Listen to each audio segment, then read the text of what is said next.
ಇಡ್ಲಿ ತಿಂದ್ಬಿಟ್ಟು ನೀವೊಂದು ಹೋಟ್ಲಿಗೆ ಹೋಗಿರ್ತೀರ, ಒಂದು ಇಡ್ಲಿ ತಿಂತೀರಾ, ಅದಾದ್ಮೇಲೆ ಫಿಂಗರ್ ಚಿಪ್ಸ್ ತಿಂದಾದ್ಮೇಲೆ ನಾನು ಸತ್ತಿದ್ದು.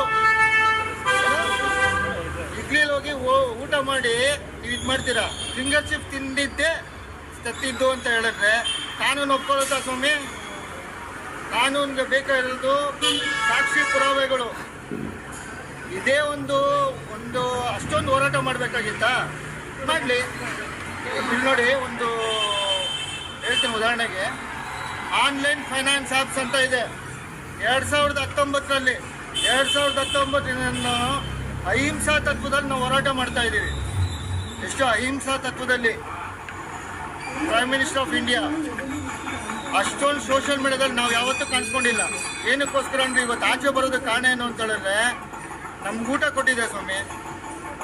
ಎಷ್ಟೋ ಜನ ಗಗನ್ ತೇಜ, ಉಪೇಂದ್ರ ಹಾಗೂ ಕಿಚ್ಚ ಸುದೀಪ್, ಯಶು ಅಂತ ಸಾವಿರಾರು ಜನ ಕಲಾವಿದ ಮಾಡ್ತಾ ಇದ್ದೀವಿ. ಇದು ಮಾಡ್ಕೊಂಡು ಬರ್ತಾ ಇದ್ದೀವಲ್ಲ, ಅದನ್ನ ಬಿಟ್ಬಿಟ್ಟು ನಿಮ್ಗೆ ಇಷ್ಟ ಬಂದಂಗೆಲ್ಲ ನೀವು ಹೇಳ್ಕೊಂಡ್ಬಂದ್ರೆ ನೋಡಿ, ಲೋನ್ ಆ್ಯಪ್ ಮೂಲಕ ಒಬ್ಬ ವಿದ್ಯಾಭ್ಯಾಸದ ಸಾಲ ಪಡೆದ ಯುವಕ ಅವನ ನಗ್ನ ಫೋಟೋ ಮಾಡಿ ಎಡಿಟ್ ಮಾಡಿ ಕಿರುಕುಳ ಕೊಟ್ಟು ಯುವಕ ಆತ್ಮಹತ್ಯೆ ಮಾಡ್ಕೊಂಡಿದ್ದಾನೆ. ಅದನ್ನ ಯಾರು ಪ್ರಶ್ನೆ ಮಾಡಲ್ಲ ಅಲ್ಲ, ಅದನ್ನ ಯಾರು ಸಹ ಪ್ರಶ್ನೆ ಮಾಡಲ್ಲ. ಸನ್ಮಾನ್ಯ ಚರಣ, ಸನ್ಮಾನ್ಯ ಅಹೋರಾತ್ರ, ಇದು ನಿಮ್ಮ ಕಣ್ಣಿಗೆ ಕಾಣಿಸಿಲ್ಲ. ಬುರ್ಜ್ ಖಲೀಫಾ ತನಕ ಹೋಯ್ತಲ್ಲ ಹೆಸರು, ಆ ಹೆಸರುಗಳೇ ನಿಮ್ಮ ಕಣ್ಣಿಗೆ ಕಾಣಿಸಿದ್ವು ಅಲ್ಲ. ಎಲ್ಲರೂ ಸಹ ಪ್ರಶ್ನೆ ಮಾಡ್ಬೇಕಾಗಿರೋದು.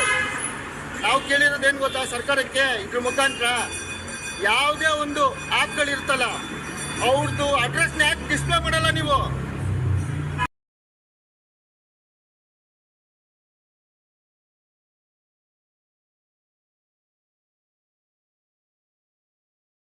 ಡಿಸ್ಪ್ಲೇ ಮಾಡಿ. ಅವಾಗ ಏನಾದ್ರು ಯಾರಿಗಾದ್ರು ಅನ್ಯಾಯ ಆಯ್ತಾ, ಹೋಗ್ಬಿಟ್ಟು ಡಿಸ್ಪ್ಲೇ ಅಡ್ರೆಸ್ ಅಲ್ಲಿ ಇರುವಂತ ಜಾಗದಲ್ಲಿ ಹೋಗಿ ಅವ್ರು ಗಲಾಟೆ ಮಾಡ್ತಾರೆ, ಅವ್ರಿಗೆ ನ್ಯಾಯ ತಗೊಂತಾರೆ. ಅದು ಬಿಟ್ಬಿಟ್ಟು ಅವನಿಂದನೇ ಸತ್ತೋದ, ಅವನಿಂದನೇ ಇದಾದ ಅಂತ ಹೇಳಿದ್ರೆ ಏನ್ ಯಾವ ನ್ಯಾಯ ಹೇಳಿ ನೀವೇ? ಒಬ್ಬ ಹುಡುಗ, ಅದು ಓದ್ಬೇಕಾದ್ರೆ ಹುಡುಗ, 2018 ಇದ್ರ ಬಗ್ಗೆ ನಾವು ಹೋರಾಟ ಮಾಡ್ಕೊಂಡ್ ಬರ್ತಾ ಇದೀವಿ.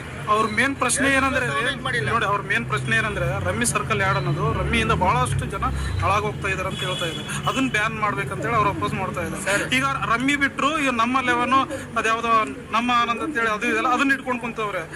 ಕಿಚ್ಚ ಸುದೀಪ್ ಅವ್ರು ಈಗಾಗಲೇ ಅದ್ರ ಬಗ್ಗೆ ರಿಟರ್ನ್ ಮಾಡಿದಾರೆ ಅಂತ ಹೇಳಿದ್ದಾರೆ. ಇಲ್ಲಿ ನೋಡಿ, ಜಡ್ಜ್ಮೆಂಟ್ ಕಾಪಿ, ಕಾನೂನು ಕೊಟ್ಟಿರೋಂಥ ಜಡ್ಜ್ಮೆಂಟ್ ಕಾಪಿ ಇದು. ಅದು ಸುಳ್ಳು ಹೇಳುತ್ತಾ? ಕಾನೂನಾತ್ಮಕವಾಗಿ ಹೋರಾಟ ಮಾಡಿದ್ರೆ ಇವಾಗ ಒಂದು ಅವ್ರ ಮನೆಗಳಲ್ಲೂ ಇರ್ತಾರಲ್ವಾ, ಇವತ್ತು ಅವ್ರು ಬಂದು ಮನೆ ಹತ್ರ ಗಲಾಟೆ ಮಾಡಿರೋದನ್ನ ಒಂದು ಹೈಲೈಟ್ ಮಾಡಿದ್ದೀರಲ್ಲ, ಅದು ಮಾಡೋದಕ್ಕೆ ಕಾರಣ ಏನು ಹೇಳಿ ನೀವೇ? ಅದು ಮಾಡೋದಕ್ಕೆ ಕಾರಣ ಏನು? ಅದು ನೀವು ಆ ರೀತಿ ವಲ್ಗರ್ ಮಕ್ಕಳು ಮಾತಾಡಿದ್ದಕ್ಕೆ ತಾನೆ ನಾವು ಬಂದು ಮಾತಾಡೋದಕ್ಕೆ ಸಾಧ್ಯ ಆಗಿತ್ತು. ನೀವು ಮಾತಾಡಲಿಲ್ಲ ಅಂದಿದ್ರೆ ಹೇಳಿ. ಕಲಾವಿದರನ್ನ ಟಾರ್ಗೆಟ್ ಮಾಡ್ತಿರೋದು. ಕಲಾವಿದರನ್ನ ಯಾಕೆ ಟಾರ್ಗೆಟ್ ಮಾಡ್ತಾ ಇದ್ದಾರೆ? ರಮ್ಮಿ ಸರ್ಕಲ್ ಅನ್ನೋದು ಎಲ್ಲರೂ ಕೊಡ್ತಾ ಇದ್ದಾರೆ, ಕಲಾವಿದರು ಕೊಡ್ತಾ ಇದ್ದಾರೆ, ಕಲಾವಿದರು ಅಲ್ಲದೆ ಇದ್ದವ್ರು ಸೆಲೆಬ್ರಿಟಿಗಳನ್ನು ಕೊಡ್ತಾ ಇದ್ದಾರೆ. ಮೇನ್ ಕನ್ನಡದಲ್ಲಿ ದೊಡ್ಡ ಸೆಲೆಬ್ರಿಟಿಗಳನ್ನೇ ಟಾರ್ಗೆಟ್ ಮಾಡ್ತಾ ಇದ್ದಾರೆ, ಬೇರೆ ಭಾಷಿಗರನ್ನ ಟಾರ್ಗೆಟ್ ಮಾಡ್ತಾ ಇಲ್ಲ ಅವರು. ಇಲ್ಲಿ ನೋಡಿ ಸರ್, ಇಲ್ಲಿ ಕ್ಲಿಯರ್ ಆಗಿ ಕಂಡುಬಿಟ್ಟು ನೋಡಿ ಸರ್. ಇದೇ ತರ ಸಾವಿರಾರು ಜನ ಇದ್ದಾರೆ ಸರ್, ಸಾವಿರಾರು ಜನ ಇದ್ದಾರೆ ಸರ್. ಸಾವಿರಾರು ಜನ ಇದ್ದಾರೆ ಸರ್. ಅವ್ರಿಗೆ ಅಂತಾನೆ ಸರ್, ಅವ್ರಿಗೆ ಮನ್ಸಿಗೆ ಬಿಟ್ಟಿರೋದು ಸರ್. ಅವ್ರು ಮಾಡ್ತಾರೋ ಬಿಡ್ತಾರೋ. ಇವಾಗ ಅದನ್ನ ಸರ್ ಉದಾಹರಣೆ ಹೇಳೋದ್ನಲ್ಲ ನಿಮ್ಗೆ ಇನ್ನ ಓಪನ್ ಆಗಿ ನಮ್ಮ ಉಪೇಂದ್ರ ಸರ್ ಸ್ಟೈಲಲ್ಲಿ ಹೇಳ್ಬೇಕು ಅಂತ ಹೇಳಿದ್ರೆ, ಕಿಂಗ್ಸ್ ಅದವ್ನು ಸತ್ತೋದ್ರೆ ಸ್ಮಾಲ್ ಸೆಲ್ ಇಟ್ಕೊಂತಿರಲ್ಲ ಸ್ವಾಮಿ ಹೇಳಿ. ಕಿಂಗ್ಸ್ ಅದವ್ನು ಸತ್ತೋದ್ರೆ ಕಿಂಗ್ ಕಂಪ್ನಿ ಮೇಲೆ ನಾವು ಹೇಳ್ಬೇಕು, ಕಿಂಗ್ ಕಂಪ್ನಿ ಮೇಲೆ ನಾವು ಕೇಸ್ ಹಾಕ್ಬೇಕು. ಸ್ಮಾಲ್ ಕಂಪ್ನಿಯವ್ನು ಹಿಡ್ಕೊಂಡು ಅಥವಾ ಗುಟ್ಕಾ ಕಂಪ್ನಿಯವ್ನು ಹಿಡ್ಕೊಂಡ್ರೆ ನಕ್ಕು ಕುಡಿತಾರೆ. ಕಾನೂನಾತ್ಮಕವಾಗಿ ಕೇಳಿದ್ರೆ ಯಾವ್ದೇ ರೀತಿ ಹೇಳ್ಬೋದು. ಫ್ಯಾನ್ಸ್ ಗಳನ್ನು ಕೇಳ್ತಾ ಇದಾರೆ, ರಮ್ಮಿ ಸರ್ಕಲ್ ನ ಕಂಡಿಡಿದು ಅದನ್ನ ಹೊರಗಡೆ ತಂದಿದ್ದಾರೆ. ಸರ್ಕಾರ ಕೇಳ್ಬೇಕಿಲ್ಲ ಅಂದ್ರೆ ಸಿಇಒ ಕೇಳ್ಬೇಕಂತೇಳಿ ನಾನು ಕೇಳ್ತಾ ಇದ್ದೀನಲ್ಲ. ಆನ್ಲೈನ್ ಫೈನಾನ್ಸ್ ಆಪ್ ಆಗಿರ್ಬೋದು ಅಥವಾ ಆನ್ಲೈನ್ ನಲ್ಲಿ ಇರುವಂತ ಯಾವುದೇ ಆಗಿಲ್ಲ, ರಮ್ಮಿ ಸರ್ಕಲ್ ಆಗಿರ್ಬೋದು, ಇದರಲ್ಲಿ ಅವ್ರ ಕಂಪ್ನಿ ಅಡ್ರೆಸ್ ನ ಡಿಸ್ಪ್ಲೇ ಮಾಡಿದ್ರೆ ಅವರು ಕೇಳ್ತಾರೆ. ಇವಾಗ ನಾನು ಯಾವುದೋ ಒಂದು ಫೈನಾನ್ಸ್ ತಗೊಂಡೆ, ಫೈನಾನ್ಸಲ್ಲಿ ನನಗೆ ಇದಾಗಲಿಲ್ಲ, ಹೋಗ್ಬಿಟ್ಟು ಫೈನಾನ್ಸ್ ಅಂಗಡಿಲಿ ಹೋಗ್ಬಿಟ್ಟು ಯಾಕಪ್ಪ ನನಗೆ 10,000 ರೂಪಾಯಿ ನನ್ನ ಅಕೌಂಟಲ್ಲಿ ಡ್ರಾ ಆಗಿದೆ ಅಂತ ಹೇಳಿದ್ರೆ ನಾನು ಹೋಗಿ ಅಲ್ಲಿ ವಾದ ಮಾಡಿ ನಾನು 10,000 ರೂಪಾಯಿ ವಿಡ್ರಾ ಮಾಡ್ಬೋದು. ಈ ನನ್ನ ಮಕ್ಕಳು ಆನ್ಲೈನ್ ಫೈನಾನ್ಸ್ನಲ್ಲಿ ಇರೋರು ಅವ್ರದ್ದು ನಂಬರ್ನ ಅಡ್ರೆಸ್ ಡಿಸ್ಪ್ಲೇ ಏನು ಕೊಡಲ್ವಲ್ಲ, ನಂಬರ್ ಸಮೇತ ಇರೋದಿಲ್ಲ. ಅವ್ರನ್ನ ಡಿಸ್ಪ್ಲೇ ಕೊಟ್ಟು ಯಾವ್ದಾದ್ರು ಫಿಲ್ಮ್ ಆಕ್ಟರ್ಗಳನ್ನ ಮತ್ತೆ ಇವ್ರನ್ನೆಲ್ಲ ಎದ್ದೋದು ಬೈಬಿಡ್ಬೋದಾ? ಹೇಳಿ ನೀವೇ. ಎಲ್ಲೋ ಒಂದು ಅಡ್ರೆಸ್ ಇರ್ಬೇಕಲ್ಲ, ಹೋಗ್ಬೇಕು. ಹೇಳಿ ನೀವೇ ಹೇಳಿ.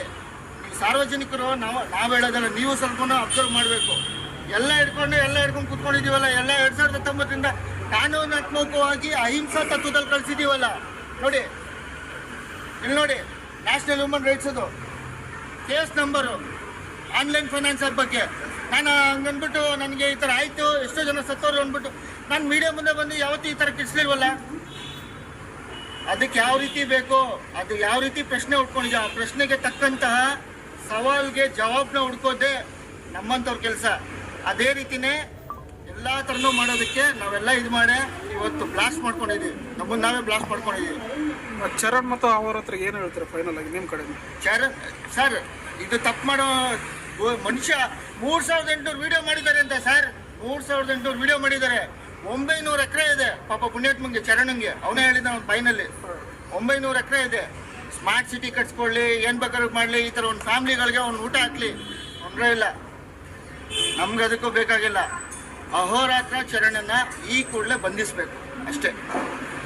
ಅವರು ಹೇಳೋದು ಆನ್ಲೈನ್ ರಮ್ಮಿ ಬಗ್ಗೆ ಹೇಳೋದು ಸರ್ ಇದಲ್ಲ. ಅವ್ರು ಹೇಳೋದು ಅವ್ರ ಮನಸ್ಸಲ್ಲಿರೋ ನೋವನ್ನು ಹೇಳ್ಕೊಳ್ಳೋದು ಸರಿ, ಓಕೆನೆ, ನಾನು ಒಪ್ಕೊತೀನಿ. ಆದರೆ ಅದನ್ನು ಕಾನೂನಾತ್ಮಕವಾಗಿ ಹೋರಾಟ ಮಾಡಬೇಕು ಸರ್. ಫಿಲ್ಮ್ ಆ್ಯಕ್ಟ್ರಲ್ಲಿ ಇರೋರ್ನೆಲ್ಲ ಒಂದು ಅವಹೇಳನ ಮಾಡೋದಲ್ಲ. ಎಷ್ಟೋ ಜನ ಫಿಲ್ಮ್ ಆ್ಯಕ್ಟ್ರುಗಳು ನಮ್ಗೆ ಊಟ ಕೊಟ್ಟಿದ್ದಾರೆ. ಸರ್ ನನ್ನ ಬಗ್ಗೆ ಹೇಳ್ತೀನಿ ಸರ್. 1 ಲಕ್ಷ ಸಾಂಗ್ ಬರ್ದಿದ್ದೀನಿ, ನಾನೇ ಲಿರಿಕ್ ಹಾಕಿ, ನಾನೇ ಟ್ಯೂನ್ ಹಾಕಿ, ನಾನೇ ಸಾಂಗು ಕ್ರಿಯೇಟ್ ಮಾಡಿದ್ರು. 1 ಲಕ್ಷ ಸಾಂಗ್ಸ್ ಇದೆ.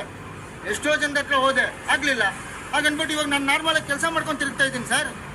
ನಾನು ಯಾವುದೇ ಒಬ್ಬ ಫಿಲ್ಮ್ ಆ್ಯಕ್ಟ್ರ್ ಮೇಲೆ ನಾನು ಬೈಕೊಂಡು ತಿರುಗಾಡಿಲ್ಲ.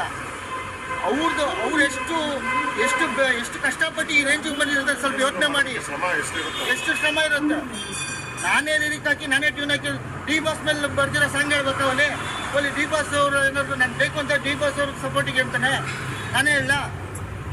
Darshan is the power of the nation, is the power of the nation. ಪ್ರೀತಿಗೆ ಸೇವಕ.